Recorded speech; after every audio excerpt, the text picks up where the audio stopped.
Molaría que mirara hacia arriba. ¡Jackson! ¡Pequeño! ¡Mi chico! ¡Mi chico!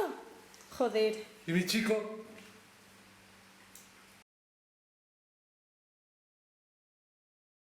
¿Mi chiqui? ¡Mi Jackson! ¡Mi chico!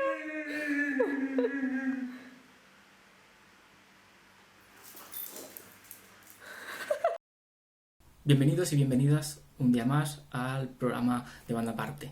Hoy vamos a tratar la película Extraños en el Paraíso de Jim Jarmusch. Esta película se estrenó en el año 84. La sinopsis básica es la relación entre Eddie, Willy y Eva, dos varones que habitan en Nueva York, y Eva, la prima húngara de Willy, que emigra a Estados Unidos.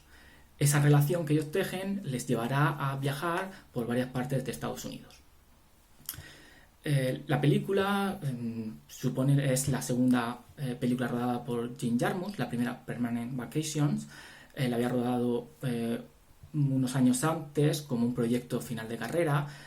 Jim Jarmusch considera a veces Extraños en el Paraíso como su ópera prima, puesto que, aunque cuando ahora la analicemos vamos a ver que está dividida en tres partes, sin embargo, no se rodó inicialmente así. La primera parte, denominada El Nuevo Mundo, fue un mediometraje de 30 minutos que Jim Jarmusch hizo con negativo sobrante que Wim Wenders le donó tras grabar El estado de las cosas.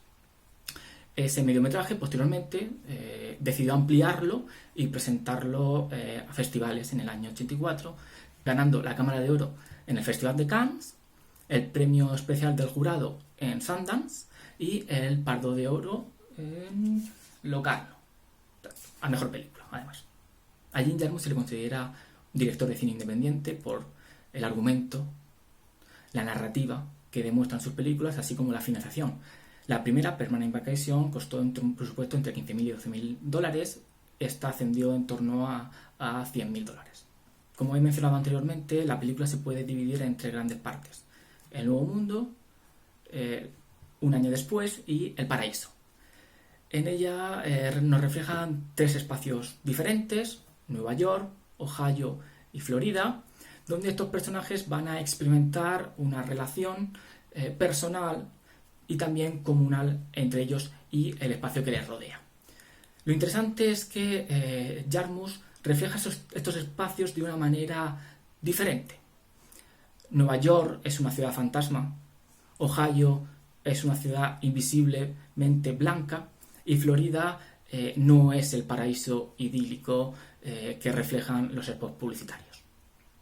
Este me parece un tema fundamental que a tratar, así que les cedo el testigo a mis compañeros y compañera, a Raquel, para que hablen sobre estos temas. Efectivamente, como dice Rael, uno de los temas principales de la película es el retrato de Estados Unidos.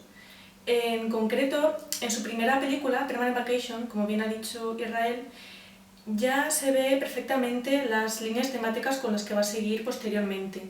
Pues retrata muy bien Nueva York, en el sentido en el que retrata todo lo contrario a lo que típicamente nos venden de esta ciudad, mostrando pues zonas más desoladas, más decadentes, también teniendo en cuenta el mostrar también las personas y los ciudadanos más marginales de esa sociedad. Aquí, en Extraños en el Paraíso, va más allá y desarrolla más este tema, ya que retrata tres ciudades de Estados Unidos, del este de Estados Unidos, empezando la primera parte con Nueva York, en donde apenas se aprecia la ciudad y vemos sobre todo lo que es el piso del protagonista, de Willy, donde además se puede apreciar que es un piso pequeño, muy austero, sin apenas decoración, sin apenas personalidad. En la segunda parte viajamos junto a Willy y Eddie a Cleveland, en Ohio, a ver a la prima de Willy y Eva. Y esta ciudad está más en el interior de Estados Unidos y al norte. Se puede apreciar claramente pues, por el tiempo que hace, los paisajes blancos, por las nevadas, por la niebla también. Y además se ve perfectamente la diferencia entre una gran ciudad como es Nueva York a un lugar pues, con casas más pequeñas, con los típicos comercios más pues, en las calles principales, agrupados en las calles principales. Y hay una escena clave en esta parte en la que los tres protagonistas están frente a un lago y claro, el lago es completamente blanco, no se ve nada, es como si estuviera vacío a raíz de la blancura de la nieve y de la niebla. Y es una escena esencial en la película por toda la simbología que contiene. Y en la última parte deciden los tres irse a Florida, como bien ha dicho Israel. Se encontrarán con que no tiene nada que ver con los típicos spots publicitarios de la zona, donde se vende pues, el típico turismo de sol, de playa. Y claro, es realmente interesante cómo Jarmusch da la vuelta a las típicas imágenes que pretenden vender estas ciudades para mostrar todo lo contrario, porque por ejemplo en Florida pues vemos moteles decadentes y playas completamente desiertas y con un mar agitado, desolado. Se ha hablado de independencia y es que Jim Jarmusch es el director que mejor representa esta cualidad. Es un director que, como pasa con pocos autores en el cine, tiene los derechos de casi todas sus películas y esto le permite la libertad de decidir qué hacer con su obra, por lo tanto una independencia casi absoluta. Como decía David Lynch, en este sentido de la independencia, nunca se debe firmar un contrato en el que no tienes el corte final de tu película. Y esto es algo que Jim Jarmusch se toma en serio. Raquel ha hablado de marginalidad y en esta película tenemos tres claros ejemplos, ¿no? Con los protagonistas. Personajes que no encajan en la sociedad, ¿no? Que viven un poco al margen del resto.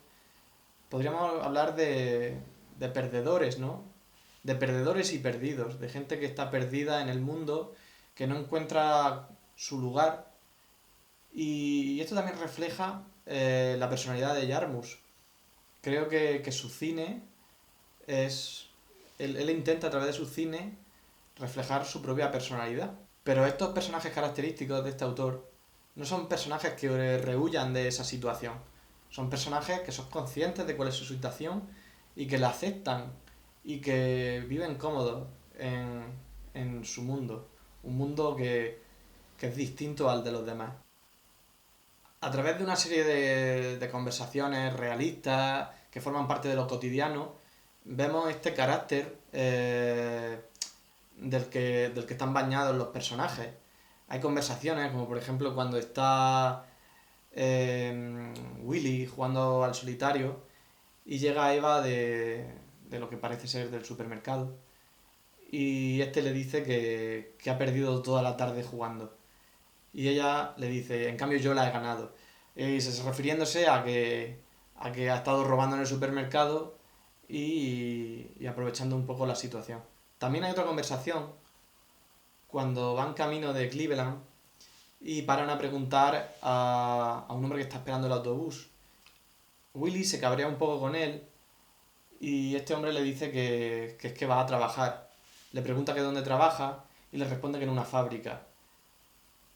Acto seguido él se siente arrepentido y le dice a su amigo que te imaginas trabajar en una fábrica, es una putada, ¿no?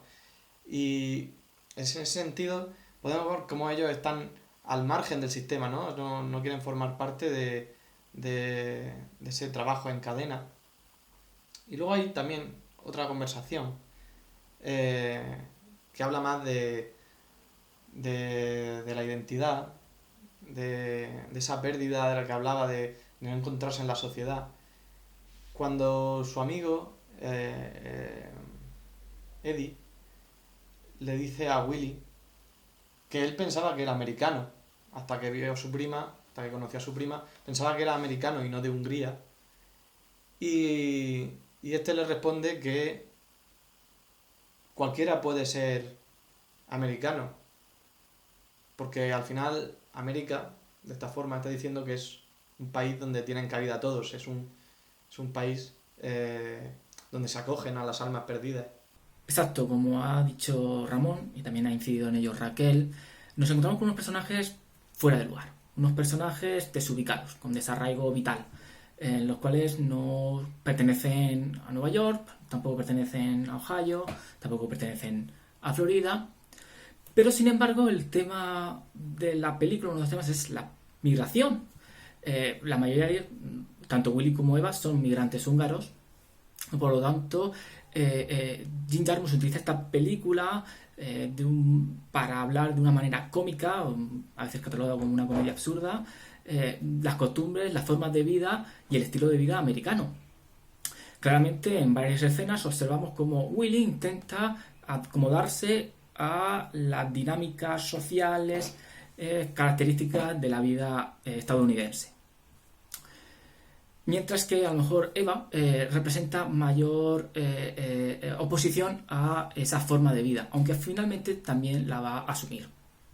Esto nos demuestra cómo América ha triunfado el discurso, cómo en América ha triunfado el discurso de espacios de libertad, espacios de aceptación del inmigrante, de cualquier persona que quiera ir a disfrutar de una serie de derechos y de deberes también, a cumplir una serie de deberes. Pero esto, como ya he señalado, lo plantea a través de una forma cómica. Me parece muy interesante el viaje a Cleveland, en concreto a Ohio, el mundo blanco, casi de una manera virginal, que es lo que puede interpretarse esa blancura, pero también la niebla que no permite ver el lago, no permite ver el oeste. Uno de los elementos fundamentales de la cultura estadounidense es la idea del destino manifiesto, la idea del avance hacia el oeste en busca de las oportunidades, el mundo de libertad donde todas las oportunidades son posibles.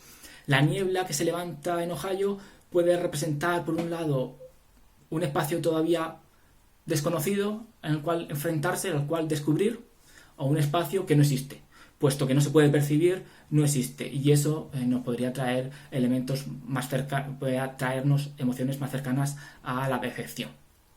Sin embargo, la película siempre mantiene un elemento cómico, un elemento de humor constante hacia el final. Quisiera dar paso ahora a mi compañera y a mi compañero para que profundicen en cuestiones estéticas y referencias de esta película. En el terreno estético, creo que es interesante comentar la manera en la que están separadas cada escenas y cada secuencia, ya que en la película abundan muchos cortes a negro. Es verdad que esta película está considerada de humor absurdo y realmente hay un humor muy profundo que está mostrado de manera como un tanto superficial y que no es el típico humor fácil, que es fácil llegar a él, ¿no? Estos cortes a negro creo que le dan más potencia a ese humor, lo potencian de manera mayor, ya que cada escena aparecen como gags separados que se pueden ver de manera individual porque tienen mucha importancia humorística entre unos y otros y de manera separada. Esto no quiere decir que la acción no se desarrolle en cada una de las escenas, sino que yo creo que le da mucha más importancia a cada escena, a cada detalle de lo que sucede en cada escena. Y yo creo que muchas de ellas acaban recordándose en el mundo en la historia del cine, como por ejemplo el momento en el que Eva y Willy hablan entre ellos sobre la TV Meal, la comida de tele, una bandejita muy cutre de comida que se supone que es para ver la televisión, o otra escena en la que han ido ellos tres al cine junto a un ligue de Eva y el ligue está ya apartado, creo que sentado junto a Eddie o Willy, y Eva está entre los dos protagonistas. Y es súper interesante también el fuera de campo, como se escucha que están viendo una película de Kung Fu violenta, pero sus rostros son impenetrables. Entonces, en este sentido me recuerda mucho también a banda aparte la película de Godard, que bueno, a Jim Jarmusch la ha influenciado totalmente. Y me recuerda también a la película porque en ella hay también muchas escenas memorables de la historia del cine, como pasa aquí también varias décadas después. La estética es algo muy importante en esta película. De hecho, solo se producen cortes cuando se cambia de espacio y cuando transcurre el tiempo se produce un corte a negro. Pero los planos son bastante estáticos y la cámara se mueve solamente para lo esencial. Cuando un personaje se mueve o cuando tienen que mostrarnos algo. Si no, la cámara permanece quieta. Podríamos hablar de una sobriedad formal. Esto también se ve reflejado en los espacios, en las casas, en los lugares que aparecen, también en el vestuario o incluso en las conversaciones que tienen entre ellos. Todo es muy sobrio. También podemos verlo incluso en la banda sonora, donde se repite constantemente el mismo tema, Screaming, de Jay Hopkins y John Liu, que este último es el protagonista de la película, y el primero que he mencionado también aparecerá posteriormente en una de las películas de Jim Jarmusch, en Mystery Train, haciendo un pequeño cameo. Es evidente que Jim Jarmusch es un melómano y tiene muy en cuenta este aspecto de las películas. Todo lo que he mencionado le da a la película una uniformidad y una personalidad realmente increíbles. Esto puede suponer un problema para aquel espectador medio acostumbrado al montaje vertiginoso del cine blockbuster, ya que aquí no ocurren grandes cosas, no es un guión en forma de montaña rusa, y como el propio Jim Jarmusch dice, es que la vida no tiene argumento. Todos estos formalismos nos pueden recordar al cine europeo.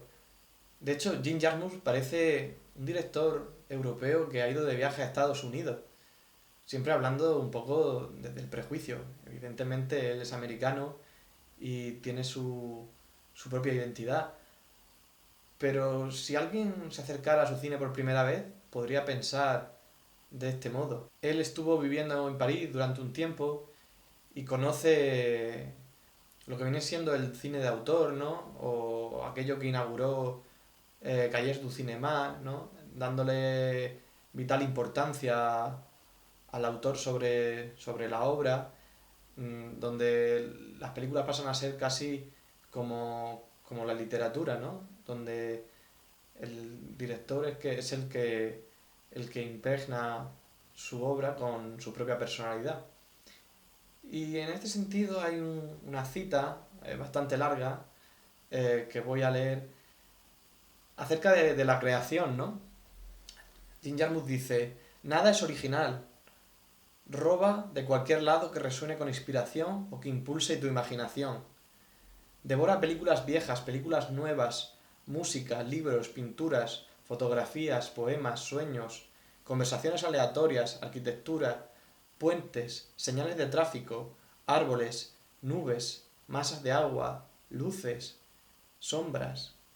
Selecciona solo cosas para robar que hablen directamente a tu alma. Si haces esto, tu trabajo y tu robo serán realmente auténticos.